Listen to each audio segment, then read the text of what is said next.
welcome back to my channel. So today I wanted to do another audiobook review because if you've been watching my last few reviews, I've been listening to a lot of audiobooks lately. This one I don't have like a physical copy to show you. I just checked out an electronic audiobook from my library for this one, which by the way is a really cool feature. I love it. It's like you're craving a book and you can sometimes at least get it instantly. Sometimes there'll still be holds, but it's such a great idea to be like, oh, I'm curious about this book. Oh, look, there's an electronic audiobook. I can just start listening to it right this second instead of having to wait for a physical copy to come of either like a physical book or an audiobook. I mean, obviously you could do it with an electronic, just PDF file of a book or whatever too, but I'm not really a big fan of reading electronically, so an electronic audiobook is like the perfect meshing of that. Let's get an instantaneous book and then have it just there for me if I'm going that route. Otherwise, I'd rather just read a physical book or listen to it on CD, which is fine too. So, anyways, the book that I'm going to review today is called Autoboyography. It is by Christina Lauren, which, as it turned out, I didn't know this when I started, is actually two authors. And yeah, I found this out because the audiobook that I listened to had them interviewing their narrator at the end, and I was like, oh wait, this is two authors? Okay. I mean, it's just like a unique way to be like, we're two authors. It's just that like both their first names are on the book instead of this person and this person wrote this book, which is what you normally see. So I thought that was just kind of interesting. But anyways, I do have a few notes, so if I seem like I'm reading off of something, it's probably because I'm double checking to make sure that I don't forget anything that I want to say, because, wow, this book has a lot that I want to kind of touch on.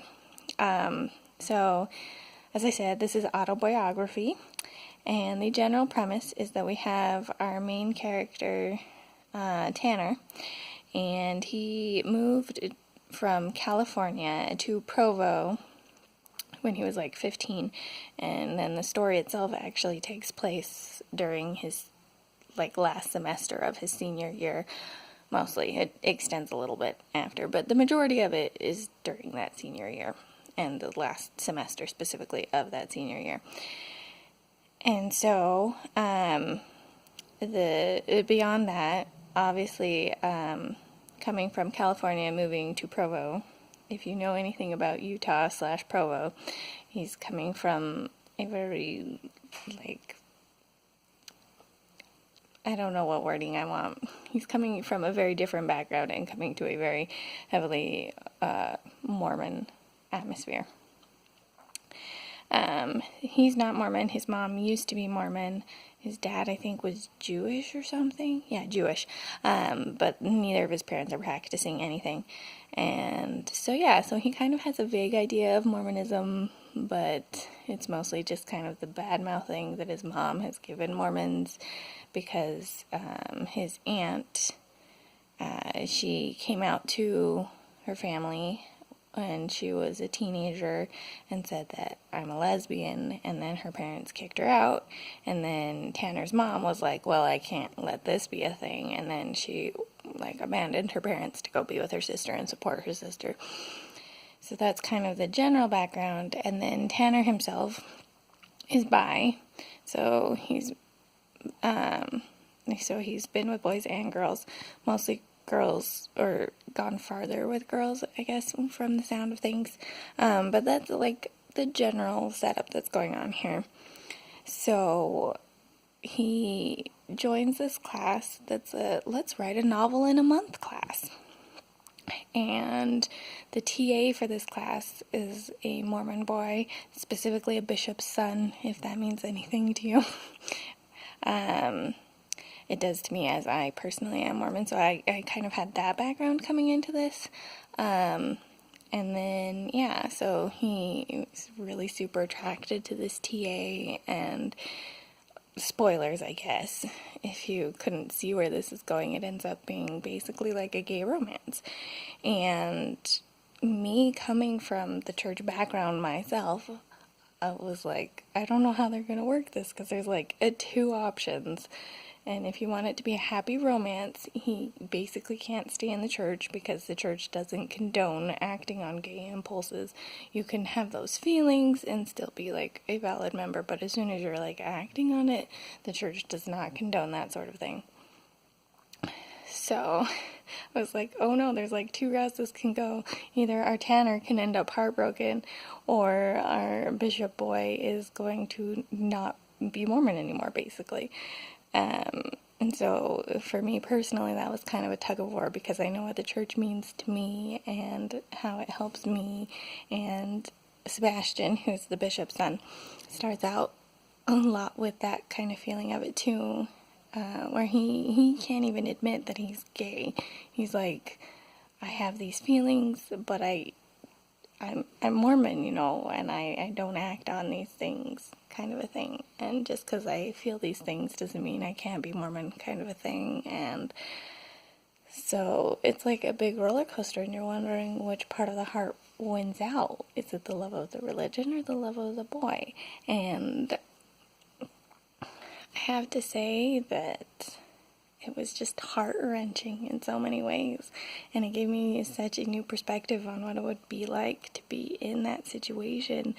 I feel like after reading this, in some sense, I'm kind of lucky to just be heterosexual and to be attracted to boys and to not have those kind of issues that I have to work through and figure out, because it's like you're either condemned to a life of singledom, in a sense, because you can't act on your impulses for the type of people that you do love, or you're forced into like a marriage where you're not actually attracted to the person, which could happen even in a heterosexual relationship. I'm not saying that couldn't, but it's just like to live some of the gospel and have those feelings.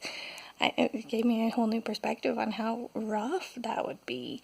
And I mean, I personally, especially since I don't have gay feelings, I still wouldn't act on them, me personally, because of where I'm at with the church. But, I feel for those people, and I don't want them to not be happy. And so, eventually in the story, the bishop's son does come out to his family. He essentially comes out to his family, and when he does, his family just stops talking to him for like a week. He doesn't get a word spoken to him, and I was just like heartbroken. I was crying at this part. I was like, regardless of the choices he's making or the feelings he's having, people don't deserve to be treated that way.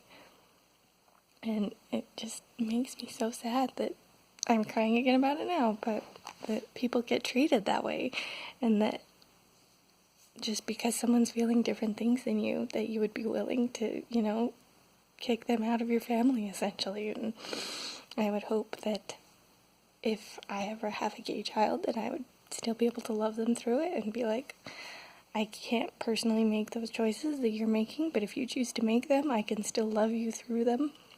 You're still my child, and I still love you, and just because you're gay doesn't mean that I can't love you, Because, at least the way I understand the gospel, even if you are gay, even if you're sinning, if you're like a murderer, God still loves you. He still loves you regardless of the choices and decisions that we make, and he tells us to love everyone regardless of the choices that they make. So I think it's completely unfair to be like, oh, my son just came out to me, I'm never going to talk to him again. I can't, have him under my roof. I can't love him anymore. That just is an incomprehensible mindset to me. And, oh gosh, the feelings of the story for me, I was just so torn up by it. I was like, how can you do that to your own child? And so once it hit that point in the story, that was a large part of where a big perspective shift came for me. And I was like, you know what? I'm rooting for these two boys. I want them to have their happy romance. I know that it means he can't be in the church if they act on these things, but ultimately, I think that he deserves that same love and happiness that like a heterosexual person can get from a relationship. And I think that's where I'd stand on it with my own child too. That I'd be like, you can't do these church things if you're making those decisions, but I will still love you through it, and I still want you to be happy and have a good relationship, And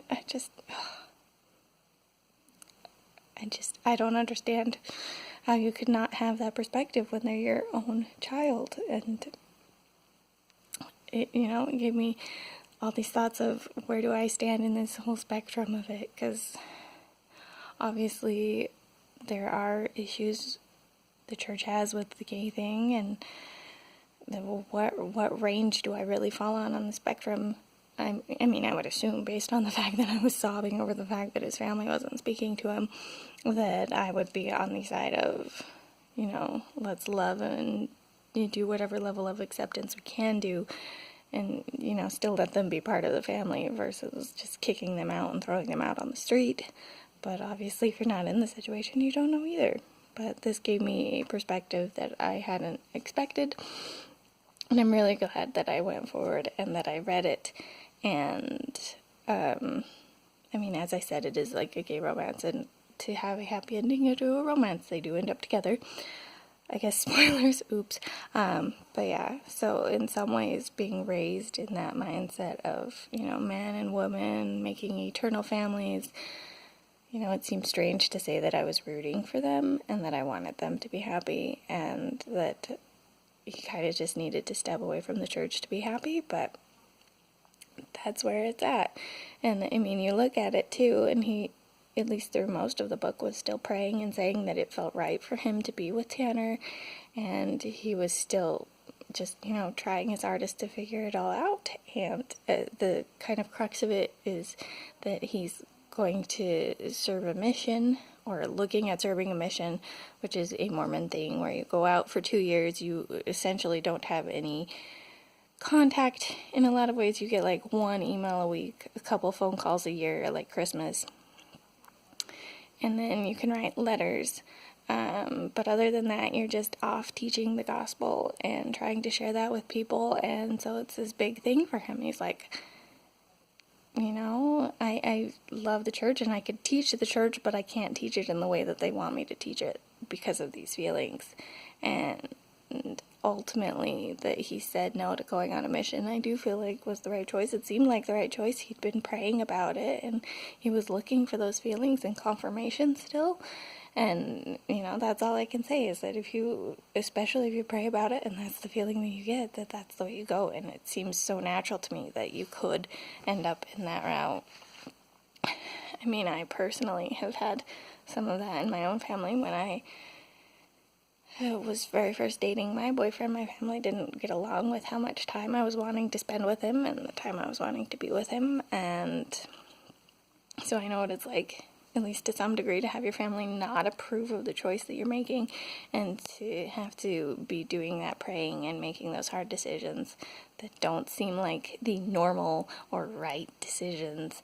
And ultimately, I had to go with what I was feeling from what I was praying, and that seemed like a lot of what he was doing. And so if you're praying about it, especially, that's just my background, I have a very firm belief in God, so if you're praying about it and that's the feelings you're getting, God's going to direct you the right way to go, even if it's not the norm or the right way compared to what everyone's been saying around you. So it just gave me a lot of empathy and sympathy for being in that situation, and just kind of a perspective shift on some things. And I really hope that if I ever end up having to accept someone who's gay, whether it be like my child or if like a sibling or something came out as gay, that I'd still love them and that I wouldn't give up on them the way that Sebastian's family gave up on him. But yeah, I think that's the major stuff that I wanted to say about this, and just to unload some of my thoughts about it. But I'm really glad that I picked up this book and that I gave it a shot. It was completely out of the norm of what I normally read.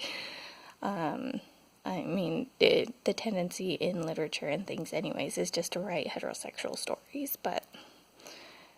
so I haven't really been exposed to many gay stories just in general, but I'm glad that I picked it up. I was curious about it because of the Mormon aspect of it, but I'm glad that I read it even beyond that, because it just gave so much good perspective of that mindset and kind of some of the realities of having to live with it, especially with some of the religious connotations that come with it, especially on my end, being a Mormon myself. So I'm glad that I read it, and I would highly encourage other people to read this as well. But yeah, I think that's all that I really have to say for right now. So this is the Umlaut Herper signing out.